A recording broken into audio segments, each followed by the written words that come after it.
করে সেই গরুটাকে মানুষ করতে হবে। না না না, ভুল বললাম। তোমরা আবার আমাকে ভুল ধরো না যে গরু আবার মানুষ করবে কেমনে। আরে না বন্ধু, তা বলি নাই।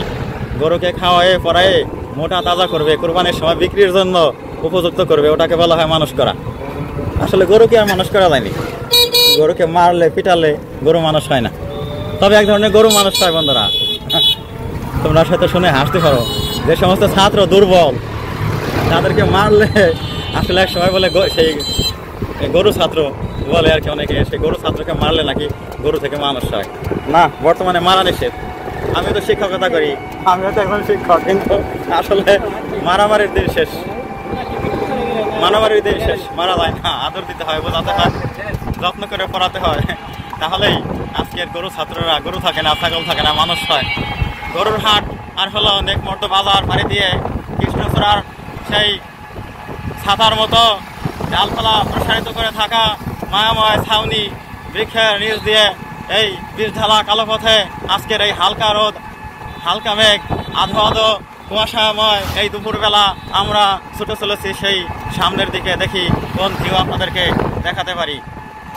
কত পর্যটক এই জনপদে আসলেন, কত বিজ্ঞানী, কত জ্ঞানী ধ্যানী সাহিত্যিক, কত সুফি দরবেশ আউলিয়া, যারা এই মাটির বুকে আজকে শুয়ে আছেন, আর আমরা ছুটছি তাদের পাশ দিয়েই। এই তো বাংলার প্রকৃত চিত্র। বাংলাদেশটা অলিয়া অলিয়ার দেশ। এই ঠাকুরগাঁওয়েই রয়েছে 12 আউলিয়ার মাজার, এই ঠাকুরগাঁওয়েই রয়েছে বড় বড় মসজিদ।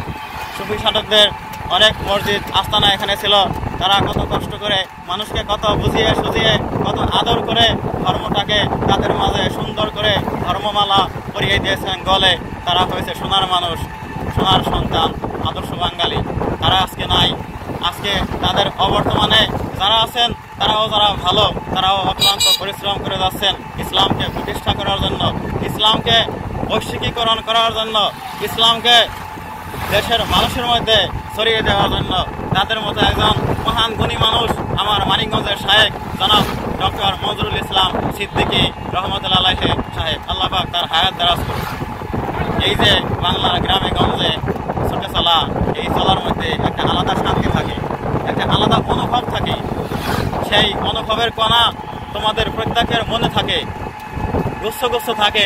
সেই অনুভূতিগুলো ভ্রমণ করে জাগ্রত করতে পারলে, ভ্রমণ থেকে কিছুটা লাভ করতে পারলে, তবেই কিন্তু দরদি মনে মানুষ পাওয়া যায়। কোথাও না গেলে মানুষের জ্ঞান হয় না। বলে তুমি তো ভাই কুয়োর ব্যাং, সারা জীবন কুয়োর মধ্যে থাকলে বাইরের কিছু জানলে না, বুঝলে না, এটা তো হয় না। একটা মানুষকে অবশ্যই ভ্রমণ করতে হয়, কম আর বেশি।